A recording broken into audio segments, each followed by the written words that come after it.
अंतर्राष्ट्रीय योग दिवस के अवसर पर सुबह 7 बजे जिला के कहरवी में निजी स्कूल में योग कार्यक्रम का आयोजन किया गया, जिसमें पूर्व केंद्रीय मंत्री एवं सांसद हमीरपुर अनुराग ठाकुर ने शिरकत की। इस अवसर पर अनुराग ठाकुर ने स्कूल परिसर में पौधारोपण कर पर्यावरण बचाने का संदेश भी दिया। योग कार्यक्रम के दौरान पूर्व विधायक कमलेश कुमारी, अनिल धीमान के अलावा जिला भाजपा अध्यक्ष राकेश ठाकुर के अलावा स्कूली बच्चे व अन्य पदाधिकारी मौजूद रहे। अनुराग ठाकुर ने भी अंतर्राष्ट्रीय योग दिवस पर योग की कई क्रियाओं को किया और योग कार्यक्रम में हिस्सा लिया। सांसद अनुराग ठाकुर ने अंतर्राष्ट्रीय दिवस की बधाई दी और कहा कि पीएम मोदी के द्वारा पूरी दुनिया को योग करने के लिए प्रेरित किया है और दुनिया भर के लोगों को स्वस्थ रखने के लिए योग के लिए एकजुट होकर आगे आए। योग या कोई भी और फॉर्म ऑफ एक्सरसाइज हमें करनी है ताकि हम स्वस्थ रह सकें। और तीसरा, यहाँ पे बहुत प्रभावशाली ढंग से स्कूल के 2 विद्यार्थियों ने नशा और योग इस पर अपनी बात रखी और बहुत इम्पैक्टफुल था।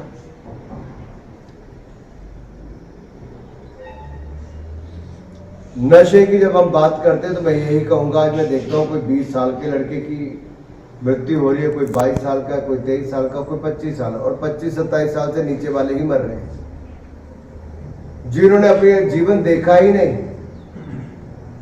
और उनका जो कई बार कहते हैं ना पीयर फैक्टर या पीयर्स का जो स्ट्रेस है वो ऐसा होता है कि आप अपने से थोड़े बड़े को या सहयोगी को या साथी को देखकर वो भी आपको कहता है कि एक बार ट्राई कर ले, एक बारी में क्या जाता है, और वो 1-2 बार ट्राई करते करते जान चली जाती है। और जो आपको शुरुआत करवाते हैं वो आपके साथ खड़े भी नहीं होते। माँ बाप जिन्होंने आपको जन्म दिया उनके सामने सामने आप चले जाते हैं। जिन्होंने आपके 4-5 कमरों का बड़ा घर बनाया होगा, संपत्ति इकट्ठी की होगी, आपको एक अच्छा जीवन देने के लिए प्राइवेट स्कूल से लेके उज्जवल भविष्य की जो कामना करते हैं, उनके सामने आप ये दुनिया छोड़कर चले जाते हैं।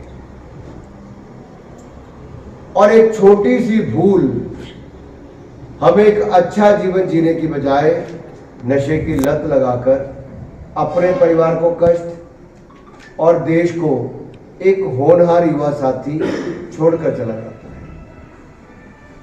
आपका जीवन ना केवल आपके परिवार के लिए बल्कि भारत के लिए बहुत महत्वपूर्ण है।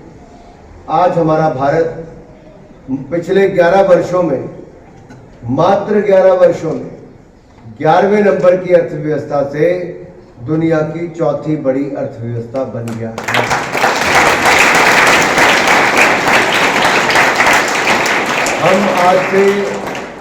हम आज से 11 साल पहले स्टार्टअप की दुनिया में कहीं नहीं थे।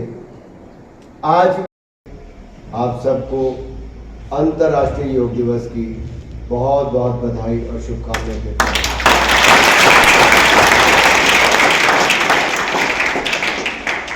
मैं अपनी ओर से एरा फैमिली का, era public senior secondary school है, इसका बहुत बहुत आभार प्रकट करता हूँ कि सुबह लगभग 6:30 बजे से सभी विद्यार्थी यहाँ पर उपस्थित हैं। कुछ तो उससे पहले भी आ गए हैं और हम सब ने इकट्ठे मिलकर अंतर्राष्ट्रीय योग दिवस पर भागीदारी दी। और यही नहीं, आज अगर आप पूरे देश और दुनिया भर में देखेंगे तो लाखों स्थानों पर आज करोड़ों लोग विश्व भर में अंतर्राष्ट्रीय योग दिवस को मना रहे हैं। साथियों, योग का अर्थ है जोड़ना, और इससे बड़ी बात क्या होगी कि आज पूरा विश्व एक साथ जुड़कर योग दिवस मना रहा है। हजारों वर्ष पुरानी ये परंपरा, ये भारत की एक बहुत बड़ी देन दुनिया के लिए है। और मुझे आज भी याद है जब प्रधानमंत्री नरेंद्र मोदी जी पहली बार यूनाइटेड नेशन जनरल असेंबली में गए तो उन्होंने इस पर एक प्रस्ताव पारित करने के लिए कहा। उन्होंने अपनी बात रखी कि भारत दुनिया को योग देना चाहता है दुनिया को निरोग रखने में सहयोग देना चाहता है, दुनिया भर के लोग स्वस्थ रहें, ऐसी हमारी कल्पना है। और इस कार्य को आगे बढ़ाने के लिए हम चाहते हैं कि दुनिया भर के देश एकजुट हो, एक साथ आएं। और आपको जानकर ये प्रसन्नता होगी कि दुनिया भर के देशों ने आम सहमति के साथ 21 जून को योग दिवस के रूप में मंजूर किया। ये एक भारत की बहुत बड़ी उपलब्धि और दुनिया की बहुत बड़ी अवसर मिला। तो भारत की जो एम्बेसीज हैं वो भी एक केंद्र बन जाता है वहां पर योग करने के लिए। पहले मुझे लगता था कि इसका कितना प्रभाव होगा। आज जब मैं लगातार दिन में महीने में लगातार लगभग 20 से 23 दिन में सफ़र करता हूँ, ट्रैवल करता हूँ, कभी ट्रेन से, कभी हवाई जहाज से। एक बहुत बड़ा बदलाव मैंने देखा है। लोग जो पहले आ जाते हैं वो एयरपोर्ट पे वॉक कर रहे होते हैं या फिर वहीं पे सीट पे बैठ के योग की मुद्राओं में होते हैं। और जब सीट बेल्ट खोलने का समय हवाई जहाज में मिलता है तो कई लोग वहाँ पर भी जो सांस का या कोई ध्यान लगाने का काम हो वो भी करने का प्रयास करते हैं। कि हम सब लोग इतने व्यस्त हैं कि शायद हमारे लिए प्राथमिकता किसी भी तरह की एक्सरसाइज हमारे लिए प्राथमिकता नहीं रहती। और हम अपने आप को कन्विंस करने का प्रयास करते हैं कि नहीं, हम तो बहुत व्यस्त हैं। कोई कहता है मैं पढ़ाई में व्यस्त हूँ, कोई कहता है मंडल के कार्यक्रम में व्यस्त हूँ, कोई कहता है मुझे और कार्यक्रम करने, मुझे लगता है मुझे अपना व्यापार करना है। लेकिन जो हमारे लिए सबसे बड़ी प्राथमिकता है, जब तक हम स्वस्थ नहीं होंगे तब तक हम बाकी चीजें कर नहीं सकते, चाहे मानसिक तौर से हो या शारीरिक रूप से। और मैं कई बार कहता हूं कि फिटनेस का डोज आधा घंटा रोज। अगर आधा घंटा भी हम अपने लिए निकाल लें तो बहुत पर्याप्त समय है। और जिसको नहीं करना उसके लिए कई बहाने हैं। वो कहेंगे हमारे पास खुला स्थान नहीं है, कोई कहेगा मेरे पास समय नहीं है। सच्चाई ये है कि एक कमरे के अंदर भी आप कितनी ही तरह की एक्सरसाइज कर सकते हो।